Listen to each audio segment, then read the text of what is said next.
Bonjour, nous sommes en 2021. Nous sommes dans l'Institut Docteur Angélique et dans une série de vidéos consacrées aux commentaires de l'Écriture. Et j'en suis rendu aux commentaires des 12 petits prophètes. Petits prophètes parce que leurs textes ne sont pas très longs, qu'ils sont assez faciles, parce qu'ils sont assez recentrés, ils sont assez faciles à commenter. Et j'en suis rendu aux commentaires du livre de Sophonie, un prophète assez extraordinaire parce que c'est lui qui a annoncé le jour du Seigneur. La fameuse expression « jour de colère »,« dies irae », eh bien, elle vient de chez lui. Alors, ce commentaire est un commentaire catholique, ça veut dire que je ne vais pas me contenter de regarder le contexte où il a prononcé sa prophétie qu'on connaît parce qu'il l'a dit au début.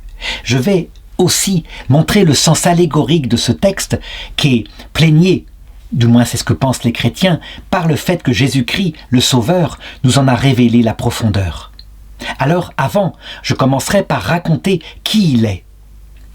C'est un prophète qui sans doute a vécu juste quelques années avant que le roi Josias, un roi extraordinaire, que la Bible met en avant comme étant quasiment un saint, eh bien, ne provoqua une réforme, la réforme de son peuple, parce qu'il redécouvrit dans le temple de Jérusalem la loi de Moïse.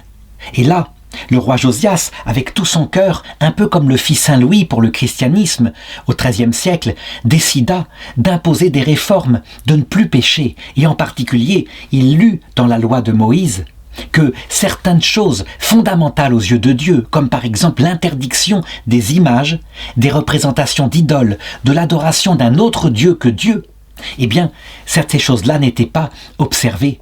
Et c'est vrai. Il y avait partout, quand on fait des fouilles en Israël, avant la période du roi Josias, des petites idoles dans les maisons, des statues parfois de Yahvé, mais aussi de la femme de Yahvé, quelque chose comme ça. Ou alors il y avait les dieux païens d'à côté comme Baal, Astarté, etc. Et les gens, eh bien, ils arrivaient à être polythéistes. Il est même dit que le fameux serpent d'airain que Moïse avait fabriqué dans le désert, sur ordre de Dieu, et qui était sur un mât, eh bien les gens l'adoraient, ils le prenaient comme un dieu. Et donc le roi Josias, en regardant la loi de Moïse, et en particulier les 10 commandements, se dit, manifestement, s'il nous arrive des malheurs, c'est parce que nous avons péché. Et il se mit à pleurer, et il lut devant tout le peuple la loi complète. Et le peuple se mit à pleurer, et on fut tous d'accord pour rectifier ce comportement-là, pour chasser les idoles, et pour appliquer ce que Dieu demandait. C'était d'autant plus nécessaire qu'à cette époque-là, une guerre se préparait, une guerre entre 2 empires gigantesques. Au sud, l'Égypte avec des pharaons puissants dont Néchao, et puis au nord, Babylone, qui grandissait de plus en plus, avec des empereurs qui rêvaient de conquérir le monde. Et évidemment, entre les deux, il y avait le tout petit royaume de Juda et le petit royaume d'Israël, minuscule, vraiment faible. Comment est-ce qu'ils pourraient survivre à la mâchoire de 2 monstres comme ça qui se battraient peut-être sur leur territoire? Donc l'inquiétude étant totale, eh bien le roi Josias n'eut aucun mal à réformer le peuple et ce fut fait. La prophétie de Sophonie, elle date de quelques années avant. Et Sophonie, lui, il met en avant des péchés qui sont multiples, qui sont énormes, qui ne concernent pas seulement la première table de la loi, donc le comportement vis-à-vis de Dieu, et que va rectifier Josias, mais aussi le comportement vis-à-vis du prochain, donc la 2e table de la loi, tu ne tueras pas, tu ne voleras pas, tu ne porteras pas de faux témoignages, etc. En tout cas, même si sa prophétie fut forte et puissante, manifestement le roi Josias, s'il put rectifier ce qui était extérieur et visible, donc justement la disparition des idoles, manifestement, il ne put pas changer le cœur du peuple, qui resta fondamentalement pécheur. Alors, tout de même, quand on regarde la loi de Moïse, quand on regarde les promesses que fait Moïse, et qui concernent l'application aussi de ses commandements visibles et extérieurs, il faut reconnaître que ce qui va se passer, parce que la prophétie de Sophonie va se réaliser, il va y avoir le jugement qui va fondre sur le peuple, eh bien que ça a profondément bouleversé Israël. Ça veut dire que Israël, jusqu'à l'époque de Sophonie, qui lui était beaucoup plus profond et spirituel que le peuple, et peut-être même que le roi Josias, Israël, quant à lui, pensait qu'il suffisait d'appliquer matériellement, au mieux qu'on pouvait, les 613 commandements de Moïse, et que le bonheur matériel serait là pour Israël et pour Juda, un bonheur, c'est-à-dire une protection dans les frontières, avant que d'aller au tombeau. Or, alors qu'ils avaient fait une réforme, eh bien le malheur s'abattit sur eux successivement, de manière incroyable, à commencer par l'assassinat de leur grand roi Josias, par le pharaon Néchao, par une embuscade en traître, alors qu'il devait y avoir discussion, une sorte d'ambassade, eh bien il en profita pour faire assassiner celui qui venait discuter avec lui. Et ensuite, il y eut la guerre entre Babylone, entre l'Égypte, et puis Babylone se fortifia, et Babylone contre-attaqua l'Égypte, vaincu Néchao, et puis conquis les terres en question. C'est l'époque de la destruction du temple de Jérusalem, traumatisme inimaginable. C'est le temps où le roi fut déporté à Babylone avec les yeux crevés, ainsi que les nobles du peuple, et où il ne resta plus en Israël que des paysans qui cultivaient la terre. Et évidemment, la culture du peuple juif avait disparu. Donc, il s'est passé quelque chose qui s'est réalisé, et je voudrais lire maintenant le texte de Sophonie. Alors pas tout, je vais lire les passages essentiels pour qu'on ait une idée. Parole de Yahvé qui fut adressée à Sophonie, fils de Cushi, fils de Guéala, fils d'Amaria, fils de Iskisia, au temps de Josias, fils d'Amon, roi de Juda.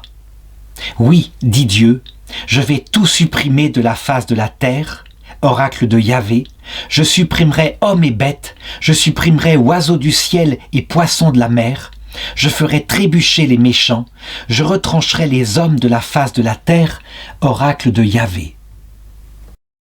Et là, la prophétie, à la rigueur, elle serait comme toutes les prophéties, je vais supprimer les méchants, pourquoi pas? Mais le texte continue, je vais lever la main contre Juda, et contre tous les habitants de Jérusalem, et je retrancherai de ce lieu le reste de Baal et le nom de ses desservants. Évidemment, si Josias a entendu la prophétie, il a dit « ça vient du fait qu'on a des idoles. Et si on supprime les idoles, la malédiction va s'arrêter, ça doit être une prophétie conditionnelle. » Et puis ensuite, quand Sophonie continuait de prêcher, eh bien, on se dit, ça concerne peut-être le péché des rois et des nobles du peuple, ce qui fit que Josias, eh bien, se sentit visé et fit vraiment un acte de repentir. Silence devant le Seigneur, dit le verset 7, car le jour du Seigneur est proche. Oui, Yahvé a préparé un sacrifice, il a consacré ses invités. Il arrivera au jour du sacrifice de Yahvé que je visiterai les ministres, donc les prêtres du temple, les princes royaux et tous ceux qui revêtent des vêtements étrangers. Je visiterai en ce jour-là tous ceux qui montent au degré, donc les prêtres qui célèbrent au temple de Jérusalem, eux qui remplissent le palais de leur Seigneur de violence et de fraude. Là, évidemment, devant une telle prophétie, si le roi Josias a bien compris, il doit se sentir visé, non pas seulement à cause des idoles, mais à cause de ce qu'il constate, le vice, les balances qui sont faussées, le mensonge, le vol, etc., les pauvres qui sont humiliés. Et en réalité, la prophétie continue. Elle dit la même malédiction, mais cette fois, pas seulement pour Israël, mais pour les peuples des alentours. Verset 11. « Hurlez, habitants du mortier, car tout le peuple de Canaan est anéanti. Tous les peseurs d'argent sont retranchés. En ces temps-là, je fouillerai Jérusalem au flambeau. Je visiterai les hommes qui croupissent sur leur lit, ceux qui disent dans leur cœur, Yahvé ne peut faire ni bien ni mal. » Donc là, ça vise des hommes qui ne croient même plus en Dieu, qui pensent qu'ils peuvent continuer à voler, à éventuellement violer, à abuser, et que Dieu ne voit rien, que Dieu peut-être n'existe pas. Finalement, lorsqu'on lit la prophétie de Sophonie, c'est comme si le malheur était décrété pour tous les hommes, aussi bien les Juifs dans Juda, mais que pour les Juifs en Israël, et puis les autres peuples qui habitent aux alentours.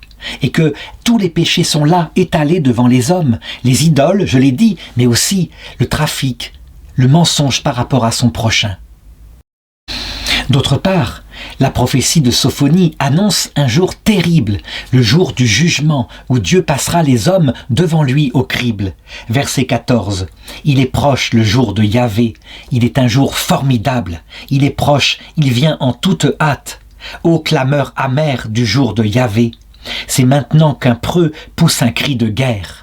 Jour de fureur, ce jour-là, dies ira en latin. Je livrerai les hommes à la détresse, ils iront comme des aveugles parce qu'ils ont péché contre Yahvé, et ni leur argent ni leur or ne pourront les sauver. Donc, je voudrais m'arrêter là. J'ai dit que je ferai un commentaire catholique. Et c'est vrai que dans la prophétie catholique, il est indiqué que bientôt, à l'heure de notre mort, nous passerons en jugement. Et on raconte que le saint curé d'Ars, qui était un petit curé du côté de Lyon, un humble curé, mais qui était tellement fervent, qui aimait tellement Dieu, qu'il attirait des foules entières qui venaient de toute la France et de l'Europe pour se confesser à lui. Et bien que le curé d'Ars, lorsqu'il parlait de ce jour du jugement, il en tremblait. Et il disait « J'ai une fois assisté à quelque chose qui ressemblait au jugement et j'y ai vu mon âme. Et je vous assure, devant une telle vision, on est désespéré. » Il le disait et il faisait peur aux gens et les gens écoutaient et ils réformaient leur vie. Il disait « Le jugement sera donc un jour de désespoir, parce que nous verrons notre péché à la lumière de la pureté de Dieu. » Évidemment, le sens que je donne là est un sens spirituel, au sens de Sophonie. En réalité, le jugement de Dieu va se réaliser matériellement, comme tout ce qui se réalise dans la prophétie juive, par l'attaque de Nabuchodonosor et la destruction de tous les peuples aux alentours qui vont être conquis. Donc, on le voit, Nabuchodonosor n'est pas un être de miséricorde, c'est un être féroce, et si il est l'image du jugement de Dieu qui fond sur les hommes, alors il faudrait dire que c'est l'image d'un aigle, c'est pas l'image d'une colombe ou d'un agneau de Dieu qui est annoncé là. À partir de là, évidemment, et comment ça pourrait être autrement, une partie des théologiens chrétiens ont annoncé le jugement individuel qui vient à l'heure de la mort en disant « C'est un jour de terreur, ce sera un jour de terreur et c'est comme cela et rien d'autre. » Je montrerai à la fin de ce commentaire qu'il faut mettre une nuance, que c'est un jour de terreur mais peut-être uniquement pour ce qui est péché en nous, l'orgueil en particulier. En tout cas, le livre de Sophonie le manifeste. Rien ne pourra faire échapper au jugement. Je sais qu'il y a actuellement sur Internet, parce que nous sommes en pleine période du coronavirus, il y a des prophètes chrétiens qui disent « Vous pourrez échapper au jugement. Pour cela, construisez-vous un refuge sous terre, mettez-vous avec des boîtes de conserve et vous survivrez. Et lorsque viendra le jour du Seigneur, alors il n'y aura plus de lumière, donc éclairez-vous avec des bougies bénies, vous ne pourrez avoir que cette lumière-là. » En réalité, on voit bien que ce sont des pseudo-prophètes chrétiens qui interprètent matériellement des prophéties qui, chez les chrétiens, ont un sens manifestement spirituel. Est-ce que se faire un refuge sous terre peut sauver autre chose que notre corps? Donc, pour Israël, oui, qui lui réalise les choses dans la politique, dans sa chair, se faire un refuge, par exemple en 42 ou en 41, fuir l'Europe occidentale pour aller aux États-Unis, c'est quelque chose de très bien. Mais dans la prophétie chrétienne qui parle du salut éternel, le salut de l'âme, jamais un refuge sous terre avec des boîtes de conserve ne pourra sauver notre âme. Elle pourrait prolonger la vie du corps quelque temps et encore de façon grise sous la terre. Parce que quelqu'un, s'il y avait une catastrophe, qui n'aurait plus de télé et qui en plus vivrait dans un terrier, c'est pas très agréable. Donc il y a mélange, on voit bien que le sens chrétien est spirituel, que le refuge doit être autre chose. En tout cas, pour ce qui est de l'image de ce jugement dernier donné à Israël par Sophonie, eh bien l'argent ne sert à rien. Chapitre 2, verset 1. Amoncelez-vous, ô nations sans honte, avant que vous ne soyez chassés comme la balle qui disparaît en un jour. Avant que ne vienne sur vous l'ardente colère de Dieu, avant que ne vienne sur vous le jour de la colère de Dieu.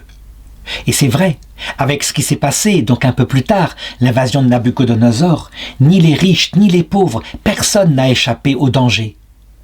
Et tout de même, on le constate, tout de même, il y a eu, je l'ai dit, certaines personnes qui n'ont pas été déportées à Babylone.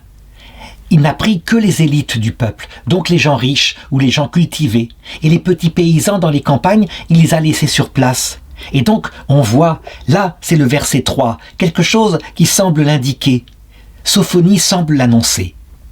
Cherchez Yahvé, vous tous les humbles de la terre, qui accomplissez ses ordonnances. Cherchez la justice, cherchez l'humilité. Peut-être serez-vous à l'abri au jour de la colère de Yahvé. Oui, Gaza va être abandonnée, et ensuite il cite toutes les terres aux alentours qui effectivement ont été conquises à 100% par Nabuchodonosor. Et donc, on voit là, au sens matériel, se réaliser quelque chose. Les humbles du peuple, effectivement, n'ont pas eu à souffrir tous, pas terriblement. Évidemment, il y a dû y avoir des pillages dans les campagnes. L'armée de Nabuchodonosor devait se nourrir, et à l'époque, ça se faisait comme ça. Mais il n'y a pas eu déportation des humbles du peuple. Ce qui s'est réalisé là, matériellement, eh bien, au sens spirituel, ça signifie quelque chose. Et c'est là qu'on commence à comprendre le sens de ce que Jésus enseigne. Il y a une phrase dans l'Évangile qui dit ceci. C'est en Jean chapitre 5, verset 24. « En vérité, je vous le dis, celui qui écoute ma parole et croit à celui qui m'a envoyé, a la vie éternelle, et il ne vient pas en jugement, mais il est passé de la mort à la vie. » Et c'est là, en m'appuyant sur ce qui est arrivé, lorsque le terrible Nabuchodonosor s'est produit, que l'on peut comprendre maintenant ce que sera le jugement individuel. En réalité, d'abord, et le dogme catholique le dit, tout homme passe au jugement. Ça veut dire que tout homme paraîtra devant le Christ. S'il y a un point que tout homme vit, c'est bien, à l'heure de la mort, paraître devant son juge. Mais il faut maintenant regarder les choses telles qu'elles sont révélées par la foi. Lorsque les hommes arrivent, ils sont finalement de trois sortes. Mais ces trois sortes-là, il faut bien regarder, elles sont mélangées en nous. Sur Terre, globalement, et symbolisée par le Golgotha, il y a trois sortes d'humains. Ceux dont l'intention est volontairement et froidement dirigée vers l'amour d'eux-mêmes, leur propre petit bien, et les autres personnes sont des instruments de leur avantage et de leur convoitise. Ceux-là, ils passent en jugement, exactement comme le dit Sophonie. Ça veut dire que Jésus-Christ, lorsqu'ils arrivent à l'heure de la mort, leur apparaît et leur montre en vérité leur péché. La vérité, quand elle est là, elle est redoutable, parce que, à la lumière de ce qu'est Jésus, quand on voit son amour infini, son infinie humilité qu'il a montré à la croix, eh bien, le péché apparaît dramatiquement. Mais je dirais que, pour ces hommes-là, Jésus qui sait s'adapter pour essayer de les sauver, puisqu'il ne veut faire rien que pour sauver le maximum de ses brebis, il est mort même pour les pécheurs. Eh bien, il utilise le moyen de la vérité toute nue. Et c'est là que se réalise au sens littéral la menace de Sophonie, du jour de colère. Et effectivement, le curé d'Ars a raison. S'il n'y a que la vérité, si nous devons nous comparer à sa pureté, nous qui arrivons fiers de nous-mêmes, fiers de petites choses que nous avons commises, estimant que nous avons des mérites devant lui, nous sommes balayés par une telle vision. Comment pourrait-on être à la mesure d'un tel amour, d'une telle humilité, d'une telle vérité? Mais quand Jésus dit que d'autres ne passent pas en jugement, c'est parce qu'il y a deux sortes d'hommes encore sur terre. Au Golgotha, à la droite de Jésus, il y a un bon larron. Et il faut remarquer que cet homme-là a beaucoup péché. Mais il est humble, il est vrai. Il dit, nous avons ce que nous méritons, mais lui, il n'a rien fait de mal, et il défend Jésus devant le mauvais larron. Il va même jusqu'à contre toute espérance, parce que il devrait quand même être réaliste et dire, manifestement, il n'est pas le Messie puisqu'il meurt comme nous. Il va jusqu'à dire, Seigneur, souviens-toi de moi quand tu viendras dans ton royaume. Cette parole, il faut le comprendre, elle est folle. D'où est-ce qu'elle lui est venue? J'en sais rien. De l'Esprit Saint, probablement. Parce que, de sa propre raison, il n'aurait pas pu la dire. Jésus était comme lui, misérable sur la croix. Et Jésus lui répond, « Aujourd'hui, avec moi, tu seras dans le paradis. » Ça veut donc dire que, comme le dit Sophonie, « Cherchez Yahvé, vous tous les humbles de la terre, qui accomplissez ses ordonnances, cherchez la justice, cherchez l'humilité, peut-être serez-vous à l'abri au jour de la colère de Yahvé. » Oui, Il y a parmi les hommes des gens qui ne connaissent pas Jésus, qui espèrent que peut-être il sera le Messie, mais qui n'y croient pas, ils n'ont pas reçu la foi, qui se comportent bien, qui savent qu'ils sont de pauvres pécheurs. Ceux-là ne passeront pas dans le jugement terrible que j'ai dit. Et puis, il y a une troisième sorte d'hommes. C'est nous qui avons la chance d'être chrétiens, et on est de moins en moins nombreux, mais on existe tout de même. Ça veut dire qu'on sait comment va se passer ce jugement. C'est la grande différence avec le bon larron, qui ne fait qu'espérer contre toute espérance. Nous savons que Jésus-Christ n'est pas seulement vrai, mais qu'en lui s'unifient deux autres qualités. Un amour total, envahissant, qui d'ailleurs apparaîtra en pleine lumière à l'heure où nous le verrons. En tout cas, pour ceux qui ont un peu d'humilité. Et puis aussi, parce qu'il est passé par la souffrance, par la vie terrestre, par la mort atroce sur la croix, une immense humilité. Il est l'un de nous, il sait ce que c'est que d'être passé par la croix. Il ne va pas ricaner de nos malheurs, même du malheur de celui qui a perdu son argent. Il est humble parce qu'il a souffert. Donc, quand ça lie à la vérité de son apparition, son amour qui entoure tout, qui fait que le glaive de la vérité est entouré de tendresse, et une immense humilité, il se fait notre avocat, il met en avant les petites choses que nous avons fait de bien. Alors dans ce cas-là, on comprend ce que dit Jésus. Celui qui croit en moi ne passe pas en jugement. Je veux dire dans ce jugement terrible qu'annonce Sophonie. La vérité est là, il passe en jugement, l'Église a raison, mais pas un jugement terrible, un jugement plein d'amour. Il n'éteint pas la flamme de la bougie qui fume. Non, il la ravive. Il encourage celui qui est découragé, celui qui est brisé par la vie. Il le relève, il lui rend sa jeunesse et il lui pardonne quand il vient plein de repentir. Voilà qui change tout, évidemment, et qui nous conduit à nous comporter comme les humbles d'Israël qui ont survécu, qui n'ont pas été déportés, et donc à devenir nous-mêmes, à paraître devant Jésus avec un cœur humble, au minimum, si nous n'avons pas reçu la chance d'avoir la foi. Et si nous avons la foi, eh bien, en nous prenant pas pour mieux que les autres, mais en priant pour ceux parmi les autres qui sont soit des mauvais larrons, soit des bons larrons. Comment faire pour être humble?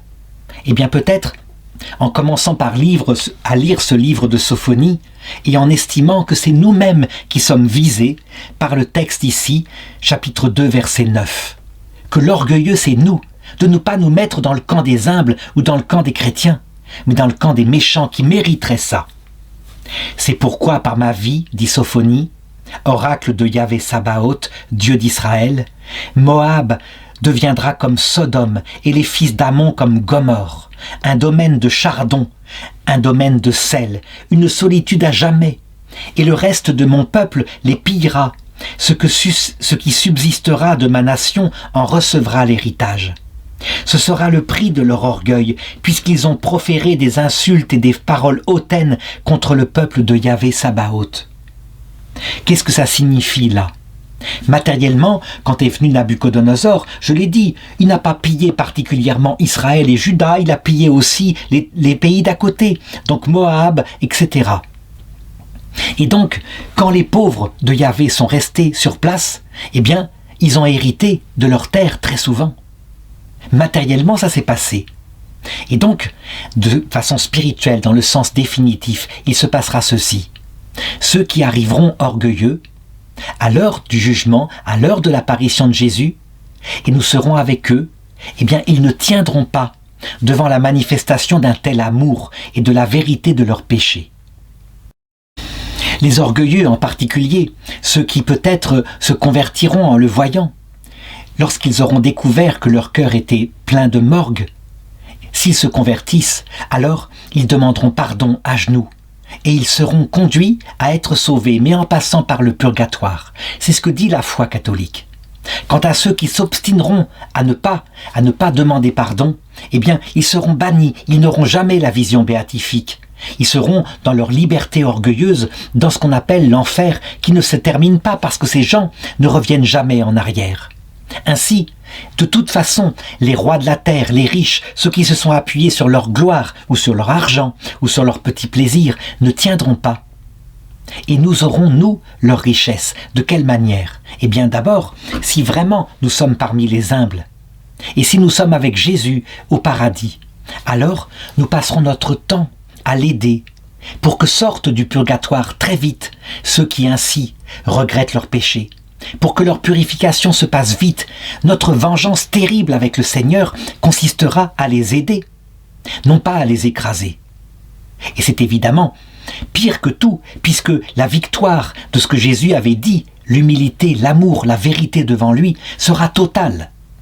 Quant aux âmes de l'enfer, personne n'ira les voir. Il ne s'agit pas de torturer des gens qui de toute façon ne se repentent pas.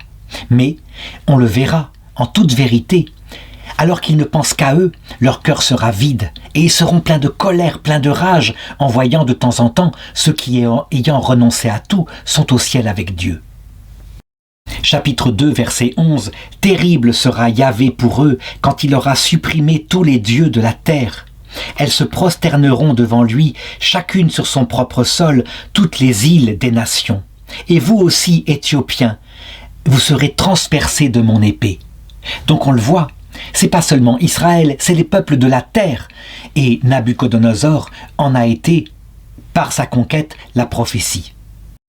Oui, en créant le plus grand empire de l'époque, en ne laissant subsister aucun dieu devant lui, en mettant sous tribut toutes les nations de la terre, et on le voit, à Babylone, il y a encore les fresques où des peuples entiers viennent pour porter leur tribut, des fresques qui les représentent. Eh bien, il a réalisé matériellement dans l'histoire. Il a réalisé ce qui se passera de l'autre côté. Des gens de tous les peuples, de toutes les nations, de toutes les religions seront à genoux devant Dieu et sa victoire sera totale.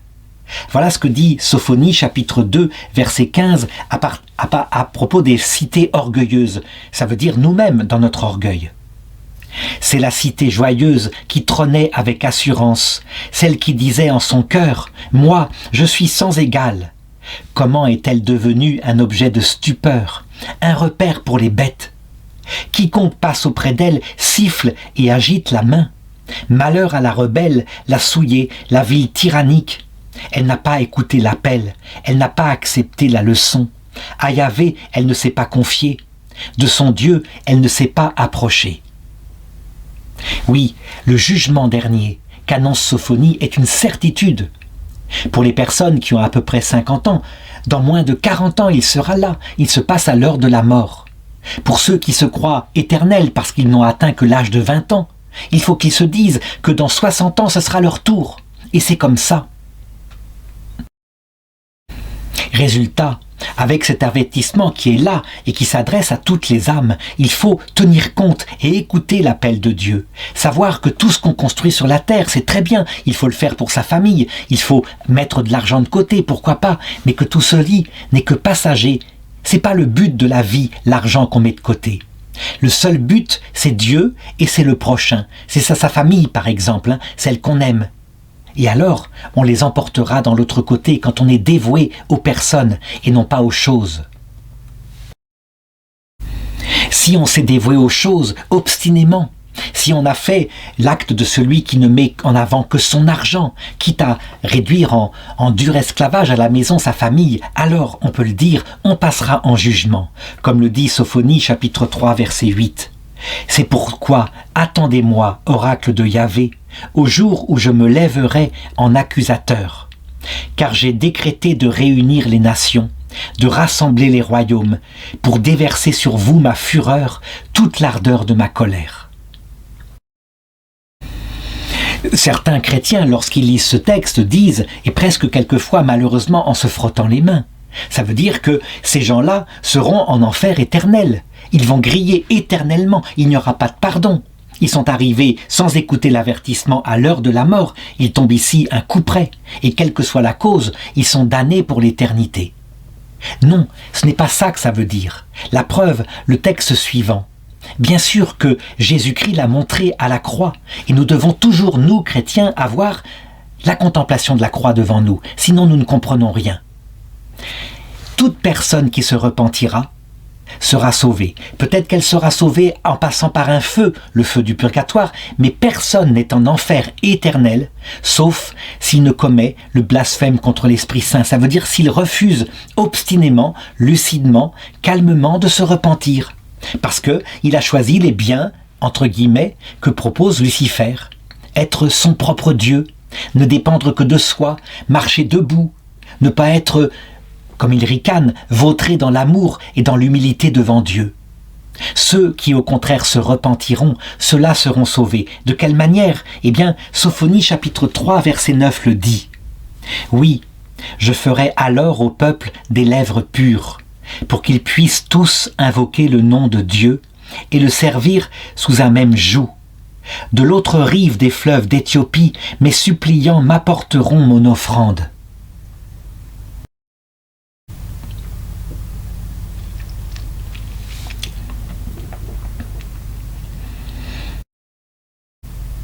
Et il continue, « Ce jour-là, tu n'auras plus honte de tous les méfaits que tu as commis contre moi, car j'écarterai de ton sein tes orgueilleux triomphants. Je ne laisserai subsister en ton sein qu'un peuple humble et modeste, et c'est dans le nom de Yahvé que cherchera refuge le reste d'Israël. Ils ne commettront plus d'iniquité, ils ne diront plus de mensonges. On se trouvera plus dans leur bouche une langue trompeuse, mais ils pourront paître et se reposer sans que personne ne les inquiète. » Il y a donc un salut. Il ne faut pas oublier ça. S'il n'y avait pas le purgatoire, pour ceux qui essayent de se repentir comme ils le peuvent, s'il n'y avait que impitoyablement l'enfer éternel pour tous ceux qui ont péché, alors ce ne serait pas Jésus-Christ notre Dieu. On doit toujours lire donc l'Ancien Testament à la lumière du Nouveau et pas l'inverse. Il est évident que si Jésus qui prie pour les types qui se moquent de lui à la croix était impitoyable après, au moment du jugement, alors ce ne serait pas Jésus. Comment est-ce qu'il peut y avoir repentir? Dans le passage de la mort. Quand on voit Jésus avant que la sentence finale ne soit prononcée, de telle façon que après la mort, quand un homme arrive en état de péché mortel, c'est qu'il l'a voulu, c'est qu'il a résisté à tous les efforts du Seigneur pour le sauver. Alors, comment ce texte-là, magnifique, ce texte qui dit « Je ne laisserai subsister en ton sein qu'un peuple humble et modeste », comment va-t-il se réaliser pour nous? C'est simple. Si nous arrivons à l'heure de la mort, fiers de nous, avec de l'orgueil, avec, de la convoitise dans notre vie, il faudra passer par une série d'épreuves. Et si, au bout de ces épreuves, que sont d'abord la mort, précédée par la vieillesse, puis l'Hadès, le passage entre ce monde et l'autre, puis l'apparition du Christ, si finalement nous avons compris que nous nous sommes repentis, alors, dans ce cas-là, il subsistera en nous un homme profondément humble, repentant, en larmes. Un homme qui reconnaîtra qu'il a péché, qui n'aura même plus aucune illusion sur lui. À la fin de la purification, si nous avons besoin d'une, si l'apparition du Christ n'a pas suffi à nous rendre humbles, tout homme est là, pauvre, un peu comme le centurion dans l'Évangile qui dit « Seigneur, je ne suis pas digne de te recevoir, mais dis seulement une parole et je serai guéri. » Voilà ce qui fait qu'un homme peut voir Dieu face à face. Alors à cette époque-là, nous comprendrons toute l'action de Dieu. Action dure quand nous étions orgueilleux, il nous soumettait aux propres conséquences de nos actes, mais action patiente aussi. Il prenait le temps, il permettait qu'on apprenne. Et, comme le dit le dogme, après la mort seulement, ayant passé tout, ayant résisté à tout, sont damnés ceux qui, obstinément, sont dans le péché mortel. C'est donc un message profondément d'espérance, expliqué évidemment par Jésus, que donne Sophonie, et il se termine d'ailleurs comme ça, chapitre 3, verset 14. « Pousse des cris de joie, fille de Sion ». Fille de Sion, ça veut dire « toi qui es fille de Jérusalem, toi qui es fait pour avoir la foi d'Abraham ». Pousse une clameur d'allégresse Israël. Réjouis-toi, triomphe de tout ton cœur, fille de Jérusalem. Yahvé a levé la sentence qui pesait sur toi, il a détourné ton ennemi. Yahvé est roi d'Israël au milieu de toi. Tu n'as plus de malheur à craindre. Alors d'abord, voyons au sens littéral comment ceci s'est réalisé. En fait, après la mort de Josias, je l'ai dit, le malheur est bien tombé sur Israël, sur Juda et sur tous les peuples d'alentour. Tout ça s'est réalisé. Donc le début du texte, qui annonce le jugement terrible pour tous les peuples, a eu lieu. C'est un grand malheur. Alors, comment s'est passé le salut pour ce peuple-là? Eh bien, c'est simple. Déportés à Babylone, les chefs du peuple, les nobles, les prêtres en particulier, furent bouleversés et commencèrent à méditer sur leur passé, à relire les prophéties de Sophonie en particulier, en se disant « Oui, certainement, nous croyions que c'était en appliquant matériellement la loi de Moïse, donc en bannissant les idoles matérielles, que nous deviendrions purs devant Dieu. Mais manifestement, il y a des choses que nous n'avions pas compris, qu'il fallait plus que la lettre de la loi, il fallait plus que la circoncision de notre prépuce, il fallait entrer dans l'esprit de la loi de Moïse. Et cet esprit-là, c'était d'avoir un cœur modeste, un cœur humble devant Dieu, un cœur brisé aussi. Et donc, c'est ainsi que par sa réflexion, le peuple d'Israël, qui jusqu'alors pensait qu'il y aurait récompense matérielle à leur comportement matériellement bon, donc aux œuvres de la loi matérielle, comme ne pas manger de cochon, etc., se mit à comprendre que, en réalité, tout cela signifiait peut-être une terre éternelle, une récompense non pas seulement avec la terre d'Israël, mais la vie éternelle. Il se mit à méditer en se disant, peut-être qu'en se comportant saintement, en attendant et en espérant le salut de Dieu, la terre promise, c'est le paradis après la mort. Il s'est donc considérablement spiritualisé. La rupture de l'exil à Babylone est absolument fantastique. Et après, l'Ancien Testament qui suit devient un Ancien Testament qui se met à croire en la vie éternelle, alors qu'avant Moïse ne l'avait jamais prêché. Dans les livres écrits en grec en particulier, lorsqu'il y aura invasion d'Alexandre le Grand, on voit là avec certitude apparaître non seulement le paradis, dont on ne connaît pas encore la nature, Dieu n'a pas dit ce qu'il était, mais on sait que c'est un jardin merveilleux, mais aussi pour des grands pécheurs, comme des gens qui par exemple avaient pratiqué l'idolâtrie. Il faut lire 2 Maccabées chapitre 12. Eh bien, la possibilité d'une purification, d'un repentir. Et donc, le peuple hébreu invente la notion de purgatoire et des indulgences, puisque Judas Maccabée, ayant trouvé le corps de certaines de ses compagnons de combat, qui étaient morts au combat parce qu'ils portaient sur eux une amulette à une idole, loin de penser qu'ils étaient damnés pour l'éternité, fit pour eux un sacrifice afin que leurs péchés soient pardonnés, et il l'offrit au temple de Jérusalem. Donc le purgatoire apparaît, c'est incroyable, alors qu'on dit que c'est une invention catholique, pas du tout.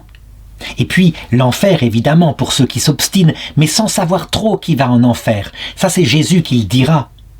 Tout péché sera pardonné, sauf le blasphème contre l'Esprit Saint. Ça veut dire l'arrogance de quelqu'un qui, je l'ai dit, refuse absolument tout pardon, a choisi son bien, qui était ce que proposait Lucifer à Adam et Ève. Et donc, finalement, tout se terminera bien. C'est un peu comme le livre de l'Apocalypse, il y a des tas de malheurs parce que Dieu est en train de nous éduquer, mais c'est pour nous sauver. Verset 17 du chapitre 3, « Yahvé ton Dieu est au milieu de toi, héros sauveur.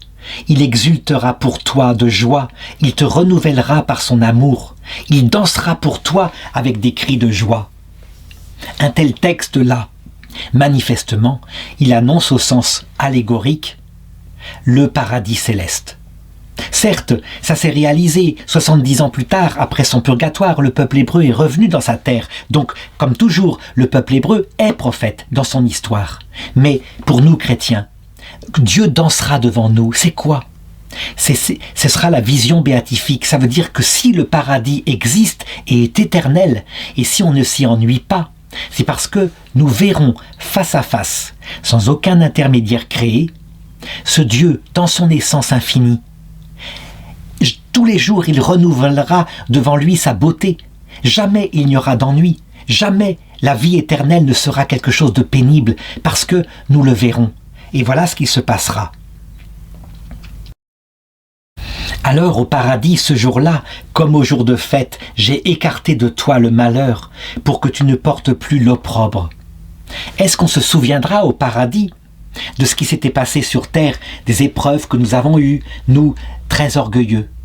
Je dirais, on s'en souviendra en ce sens qu'on reconnaîtra éternellement, tous, dans la louange à Dieu que nous sommes sauvés, que nous ne méritions pas un si grand bonheur, que Dieu manifestement est merveilleux, que sa sagesse qu'il a établie, même en nous conduisant au rythme d'un troupeau, comme ça peu à peu, vers une purification était merveilleuse.